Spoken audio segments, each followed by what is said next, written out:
Parli railway विकास समितीच्या विविध मागण्या. प्रवाशांच्या सोयीसाठी नव्या गाड्यांची मागणी.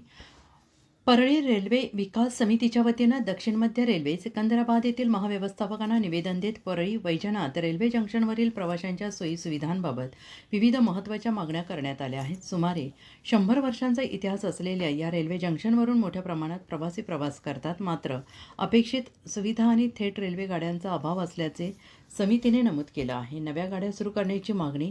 समितीने पुढील गाड्या तातडीनं सुरू करण्याची मागणी केली आहे. परळी वैजनाथ पुणे मुंबई एक्सप्रेस, रामेश्वर, ओखा द्वारका तीर्थयात्रा मार्गावरील ज्योतिर्लिंग एक्सप्रेसची जी श्रीशैलम, परळी वैजनाथ, औंढा नागनाथ, घृणेश्वर, त्र्यंबकेश्वर, सोमनाथ, ओखा अशी मार्गे धावावी. परळी वैजनाथ नाशिक रोड दररोज नवी रेल्वे सेवा सुरू करावी, जेणेकरून वैद्यनाथ, औंढा नागनाथ, त्र्यंबकेश्वर या ज्योतिर्लिंगांना भाविकांना सोयीस्कर प्रवास करता येईल. प्रस्तावित सिकंदराबाद, विकाराबाद, परळी, परभणी, पूर्णा, अकोला, भोपाळ, बीना मार्गावरील रेल्वे सुरू करावी.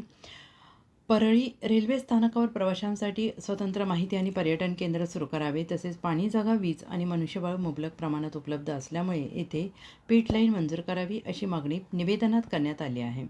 समितीचे माजी नगराध्यक्ष बाजीराव भैया धर्माधिकारी यांच्या नेतृत्वाखाली हे निवेदन देण्यात आले असून शहराच्या सर्वांगीण विकासासाठी आणि भाविक प्रवाशांच्या सोयीसाठी रेल्वे प्रशासनाने सकारात्मक निर्णय घ्यावा अशी अपेक्षा व्यक्त करण्यात आली आहे. परळीकरांच्या दृष्टीने या मागण्या महत्त्वाच्या ठरत असून रेल्वे प्रशासन काय निर्णय घेते याकडे सगळ्यांचे लक्ष लागून राहील. यावेळी समितीचे प्रमुख सदस्य सत्यनारायण दुबे, कैलास तांदळे, आर जी स्वामी, ज्ञानोबा आघाव, शेख हबीब यांची उपस्थिती होती.